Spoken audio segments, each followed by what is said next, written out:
Oh, I'm on? Oh. Greetings, YouTubers. Atari Leaf here with a pickups video. I have a few things here. The first thing, I'll get right into it. The first thing is from Jeremy. No, not myself. The other Jeremy. Vision, and I'll leave a link to his channel. Same name, and he lives in the same city as me. And he dropped this box.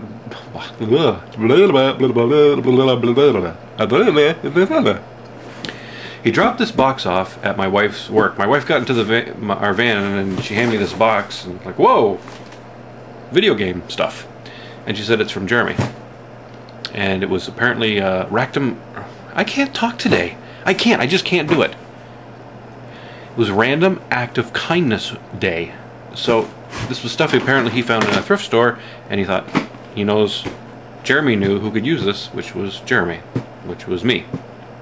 This is not making any sense. Anyway, he gave me a box of stuff, and I'll go through some of it now. Some good things here too. First, you got some standard Atari joysticks. Hey, you can always use these, right?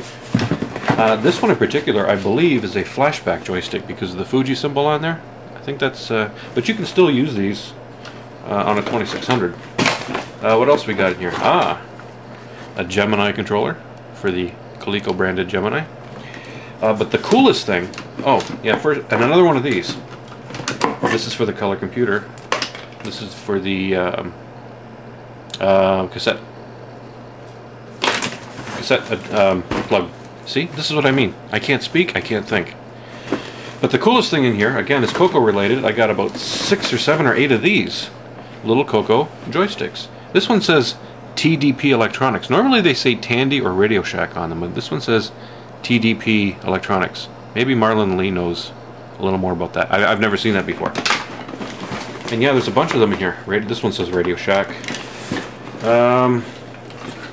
Some of them aren't in the greatest looking shape, but you can always use them for parts. And like I said, there's about 6 or 7 of them in here. Oh yeah, and he gave me a Stargate card for the 2600. Some other cables. This one is for Texas Instruments, and I think it might be the same kind of deal for a cassette, hooking up a cassette player recorder.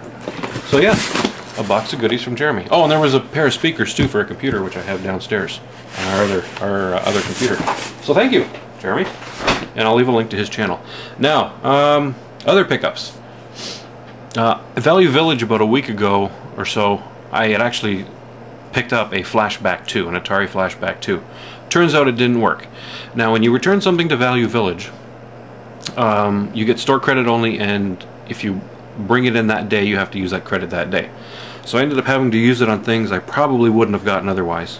The Flashback 2 was $10, so I picked up 2 things that were $5 each, and I don't have a Game Boy, but Final Fantasy Legend, I don't know anything about it. It was the most interesting Game Boy game there. The rest were like kitty pet things and whatnot. And I'm thinking about getting an Xbox, so I picked up this one because I had this before. It's a great compilation. Taito Legends, and the disc inside is in great shape. So those were $5 for those 2. I'm going to keep the Taito Legends. I don't know what I'm going to do with Final Fantasy Legend. I might sell it. This is a reacquire from when I got rid of my collection back in the beginning of the year. This game I first really noticed when J-Boy Pac-Man, so a shout out to J-Boy Pac-Man, to John. He did a gameplay of this video. Now I'd link to it, but I think he took down all his video game videos. But it's a Pac-Man clone called Jawbreaker. And it's a really great Pac-Man game. I was sort of sad that I got rid of it, so I went out and got another copy of that from an Atari Age member, I believe that came from. Local pawn shop, I picked up a few PlayStation games and one NES game. I have this for the Super Nintendo, These were $5 each. Midway Arcade's Greatest Hits. But the difference is this one has, I believe, video interviews on it from the actual creators of the games. So you got Asteroids, Battlezone, Centipede, Missile Command, Super Breakout, and Tempest. Great compilation on that one. This was the first golf game that I ever really enjoyed. And yeah, so I grabbed another copy of it. It's really good. Hot Shots Golf. Yeah, it's a golf game, but I really like this Hot Shots Golf. I like it better than the sequels.